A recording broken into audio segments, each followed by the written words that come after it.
से दिन विष्णु घर को जावाई भारी व्यस्त होता है। केमिति जिनपतर सब सजाड़ तार गाँ को जावाई बस टी थाए संध्या 5टार।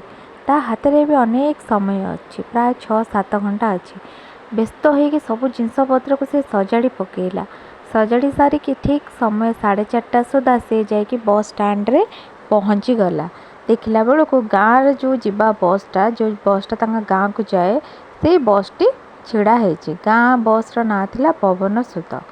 तो सी तार गला बस रे बसी पड़ा ता माने से जो जगार गला ता गाँ को जीवाई चंदनपुर एते दूर बाट जीवाई प्राय तो 4-5 घंटा समय लगे बस रे बस पहुँचापी। तो सी बस रे पहुँची गला बसी पड़ा। सब बहुत लोक भी थिले। तो गाड़ी चलला चलला चलला ता घर को प्राय 9 किलोमीटर अच्छी, 8-9 किलोमीटर अच्छी। बस टी हठात रहीगला। तो सेते बेलको प्राय लोक ओह्लै सारी थिले, केवल अल्प किछि लोक थिले, 2-3 जण लोक थिले। तो विष्णु टिके बड़ पाटी करी कौन है कंडक्टर भाई बसटा कौन रहीगला। से कहला कंडक्टर कहला हाँ हाँ हाँ मुझे देखुची देखुची। से देखला बेलको के बस तो देखला चक्का पंचर हो जाइए। तो से कंडक्टर आसी कहला एठू तो अल्प बाट रहा 7-8 किलोमीटर। तो बस ए माने मरामती हाँपे बहुत समय लगे। आदि अपेक्षा करेंगे भल कथा, ना आज जी चल चल भी जापारते ना कहीं गाँ गहली रास्ता एत गाड़ी मटर से जाऊन था। गोटे गाँ को बस माने आप भावुवे केते गाड़ी मटर जाऊ। तो से विष्णु कहला एत समय कहीं अपेक्षा करी मुझे टिके चल चली घर को पलैबी। तो विष्णु कौन कला कि बाट चलवा आरंभ करी बाट चलिकी जा हठात देखला कि पता को लगे कि पछपटे कि लोकटे माने किए जन आसूची। हठात से पछक चाहला बेलू पचे जन लोकटे छिड़ा विष्णु टिके बड़ पाटी करी भाई कुआड़े जीव ना मुई तुम सहित जीवी तुम गाँ पाख जाए ना कौटी कि आम गाँ को जीव ना नाई नाई तुम गाँ न मुझी गाँ तुम गाँव पछक रही मो गाँ मशाणी पाखे ना। हाँ मशाणी पाखे ना ना मो घर से ना। अच्छा हो हो चलो चलो जीवा सांग होइकी। तो विष्णु और से लोकटी सांग होइकी गले। से लोकटी माने जो बंका बंका ही चलू थाए माने से मनीष भाया चल न था माने सीधा चलवा तार सेमती नाला।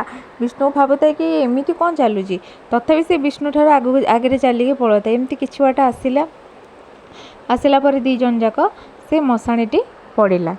तो से लोक कहला अच्छा से जो आर लोकटी से कहला तुम एथर जाओ एटा हूँ मो घर मुझे मो घर को जाऊँगी। तो विष्णु कहला भाई तुम ये रह ना हाँ आरी भितर मो घर कहीकि सी तार गला तार भीतर को आ विष्णु टिके आगु टिके जस्ट 2 पाद आगू जाइए कहले कुआड़ा गला से लोकटा माने तार देखा भारी इच्छा है। हठात पछक जाना कहीं ना पूरा गायब। कहले एत जल्दी से कुआड़े पलैला पूरा आश्चर्य होगला। मनरे भाभी आसुए कि यहाँ माने मे भी कौन माने मनीष थिला कि कौन थिला एमती किसी भाबू भाबू से कहला छाड़ मुझे जाए मो घरे पहुँचे। पूरा तरतर हो से चलने को लगे कि बाट आसी देखला कि जड़े लोकटे ता आगे छिड़ा से ये से लोक पाखक आसी देखे से चमकी पड़ा कहीं से लोकटी कहीं नथिले ता जेजे बाबा थिले। तो से कहला रे जेजे तमें एठी ना आउ तथवा मु नबाक आसी ना मत नबाक ना आउ तो चल चल चल घर को चल। तो ता जेजे घर तार सांग होइके आसिले। से कहला जानछ जेजे आज मो सहित आसला कि एमती सब घटना घटला ना। हाँ मुझे जानी कारण से जो तो सहित आसते से मनीष नथिले से गोटे आत्मा था तार अल्प किछि दिन तले गाड़ी माड़ हो से मरी जाइए। आ से सब राति अधा राति हेले एमती बाहर हेतु ये कहला मन मन बहुत तार प्रश्न आसता है विष्णुर कि ये केमती मो जेजे एत कथा केमती जानिले आ सी मो सहित माने देखा है एत घटना है सी गोटे आत्मा बोली जेजे केमती जानिले। हाँ छाड़ काले लोक शुणी थे। तापरे आ गोटे कथा भी तो मन आसता जेजे केमती जानिले मु चल चली आसुची। तो एमती किसी अनेक कथा भाबू भाबू ता गाँ आसी पहुँचीगला। ता जेजे से गाँ भितर को माने ता घर पाखापाखि अच्छी गाँ भितर को जीवाई ता जेजे कहले अच्छा तू एथर जा मुझे आड़े जाऊँगी कहीकि से आउ गोटे रास्तार चलले। तो विष्णु एथर कहला जेजे जल्दी घर को आसो बेस डेरी करनी राति आसले एकाठी खाइबा शोइबा आउ राति अनेक हो गलानी। अच्छा हौ तू जा जेजे तार कहले हाँ हाँ तू जा जा। तो तार ये हेतु पलि आसला ଆସିଲା ବେଳକୁ ଦେଖିଲା ବେଳକୁ ତା ଘର ଆଗରେ 3-4 ଜଣ ଲୋକ ବସିଛନ୍ତି। ଆଉ ସେ କହିଲେ ଏତେ ରାତିରେ ମୋ ଘର ଆଗରେ ଏତେ ଲୋକ କ'ଣ ବସିଛନ୍ତି। ତାପରେ ସିଏ ଯେତେବେଳେ ଘର ଭିତରକୁ ଯାଏ ହଠାତ୍ ମାନେ ତା ହାତରୁ ଧରିଥିବା ବ୍ୟାଗ୍ଟି ଖସି ପଡ଼ିଲା।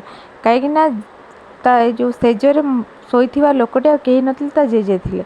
ଆଜି ସକାଳେ ବିଲରେ କାମ କରୁ କରୁ ତାଙ୍କୁ ଗୋଟେ ବିଷଧର ସାପଟେ କାମୁଡ଼ି ଦେଇଥିବାରୁ ତାଙ୍କର ମୃତ୍ୟୁ ଘଟିଥିଲା।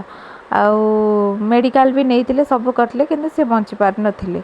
ତ ସେ ପୁରା ଆଶ୍ଚର୍ଯ୍ୟ ହେଇଗଲା। ଆଉ ସମସ୍ତଙ୍କୁ କହିଲେ କି ଏବେ ତ ଜେଜେ ମୋତେ ଆଣି ଏଇଠି ଛାଡ଼ିକି ଗଲେ। ଆଉ ସମସ୍ତେ କହିଲେ କି ଦେଖେ ତୋ ଜେଜେ ତୋତେ ଏତେ ଭଲ ପାଉଥିଲେ, ମାନେ ତୋ ଅସୁବିଧାରେ ବିପଦରେ ଅଛୁ ବୋଲି ସେ ସାଙ୍ଗେ ସାଙ୍ଗେ ତୋତେ ସାହାଯ୍ୟ କରିବା ପାଇଁ ଆସିଲେ। ସତରେ ଆମ ପୂର୍ବପୁରୁଷମାନେ ଆମକୁ ନିଶ୍ଚିନ୍ତ ଭାବରେ କେଉଁଠି ନା କେଉଁଠି ଆମ ପାଖରେ ଛାଇ ଭଳି ଥାଆନ୍ତି। ଯେଉଁମାନେ ଆମର ପିତୃପୁରୁଷ ଥାଆନ୍ତି ସେମାନେ ଆମର କେଉଁଠି ନା କେଉଁଠି ଛାଇ ଭଳି ଥାଆନ୍ତି। ବେଳେବେଳେ ଆମେ ସ୍ୱପ୍ନରେ ତାଙ୍କୁ ଦେଖୁ, ବେଳେବେଳେ ତାଙ୍କ କଥା ଭାବି ଯଦି ଆମର ମନ ଦୁଃଖ ହୋଇଯାଏ, ଆମେ ରାତିରେ ଶୋଇଥିଲା ବେଳେ ଆମକୁ ସେଇ ପୁରୁଣା କଥା ଗୁଡ଼ାକର ସ୍ୱପ୍ନ ଆସେ। ତ ସେଇଟା ହେଉଛି ସେମାନେ ଆମକୁ ମନେ ପକାନ୍ତି, ଆଉ ଆମେ ବି ତାଙ୍କୁ ଯେଉଁ ମନେ ପକାଇଥାଉ ସେମାନେ ଆମ ସ୍ୱପ୍ନରେ ଆସିକି ଆମକୁ ଦେଖା ଦିଅନ୍ତି, ଆଉ କ'ଣ ଆଶ୍ୱାସନା ଦିଅନ୍ତି କି ବ୍ୟସ୍ତ ହେବାର ନାହିଁ, ମୁଁ ତମମାନଙ୍କ ପାଖରେ ସବୁଦିନ ପାଇଁ ରହିଛି। ତ ବିଷ୍ଣୁ ବହୁତ ମନ ଦୁଃଖ କଲା, ବହୁତ କାନ୍ଦିଲା କି ତା ଜେଜେ ତାକୁ ଛାଡ଼ିକି ଚାଲିଗଲେଣି। ଆଉ କାହିଁକିନା ସକାଳୁ ତାଙ୍କର ମୃତ୍ୟୁ ଘଟିଛି, ତ ସେତେବେଳେ ନା ଏତେ ଫୋନ୍ କିଛି ନଥିଲା। ତ ବହୁତ ମନ ଦୁଃଖ କରି ରହିଲା। ଆଉ ସବୁବେଳେ ଭାବେ କି ସତରେ ମୋ ଜେଜେ ମୋତେ ଏତେ ବଡ଼ ବିପଦରୁ ଉଦ୍ଧାର କଲେ, କାରଣ ସେ ଏକୁଟିଆ ରାସ୍ତାରେ ଆସୁଥିଲା, ଆହୁରି ବି କିଛି ବିପଦ ତା'ର ମାଡ଼ି ଆସିପାରିଥାନ୍ତା। ସୁନସାନ ଅନ୍ଧକାର ରାସ୍ତା ଥିଲା। ତ ଆଶା କରେ ଆଜିର ଭିଡ଼ିଓଟି ଆପଣମାନଙ୍କୁ ବହୁତ ଭଲ ଲାଗିଥିଲେ ଲାଇକ୍ କରିବାକୁ ଜମାରୁ ଭୁଲିବେନି। ଆଉ ଚ୍ୟାନେଲରେ ନୂଆ ଥିଲେ ସବସ୍କ୍ରାଇବ୍ କରିବାକୁ ତ ବିଲକୁଲ ବି ଭୁଲିବେନି, ଏମିତି ଓଡ଼ିଆ ଭୂତ କଥା ଶୁଣିବା ପାଇଁ। ରହୁଛି, ଜୟ ଜଗନ୍ନାଥ।